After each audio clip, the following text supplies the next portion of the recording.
Oakland with European preconceptions of stability, hierarchy, and monumentality invariably leads to disappointment. Place in California is better understood as a verb and not a noun, a process of moving and making and remaking. If Oakland appears faceless at times, that is less a flaw on its part and more an inability of an observer to appreciate the fits and starts of urbanization in a California city.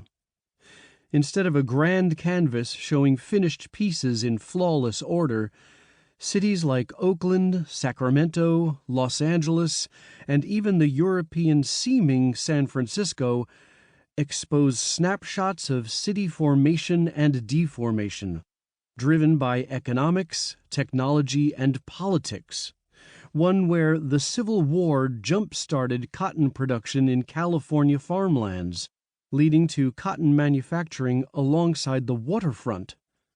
Another where an innovation in transportation, the electric traction streetcar, cast commercial strips across the flatlands and lower hills. And another still where the racist approach to guaranteeing mortgage loans on the part of a federal agency, the Homeowners Loan Corporation, brought deprivation to minority neighborhoods. Land use and building patterns are a puzzle that can only be deciphered by going back in time, following the patchy moments when plans get realized or not, when the variable trajectories of real estate acts become apparent, and when the changing priorities of governmental and business entities make themselves felt. After progressing northward from the waterfront, Oakland coalesced a retail district on Lower Washington Street and an office center around 14th and Broadway. While a new office district arose along Lake Merritt's western end, the retail district continued to move north along Broadway, and then disintegrated. Numerous plans were hatched for a civic center on the lake's southern side. Oakland ended up with 3 dispersed collections of governmental buildings, and only one by the lake. When land was available, Oakland leaders failed to set aside a large central park in the vicinity of Lake Merritt. Park acquisitions took place primarily in the upper hills, far from where most of the population lived. It is from those lofty heights where we can get a comprehensive visual picture of Oakland's land use and building patterns.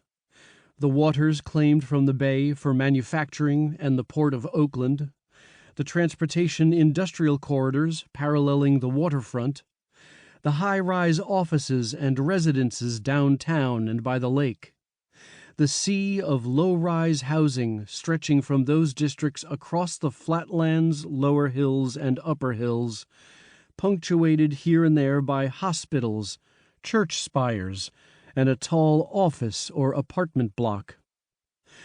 Equally, we can construe the city's natural geography, a sweep of terrain fronting an estuary of San Francisco Bay and shielded by the San Francisco Peninsula from the direct winds and fog of the Pacific Ocean.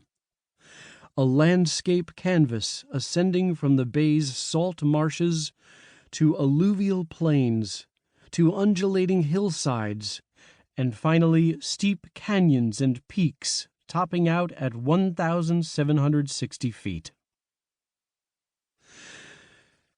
Hella Town, Oakland's History of Development and Disruption, examines Oakland's built environment from the 1890s to the early 21st century, from the time when population growth, industrialization, and mechanized transportation unleashed the conditions for the modern city, to the contemporary moment, when the region's galloping information age economy has produced a dire housing shortage amid lopsided privatization of urban development.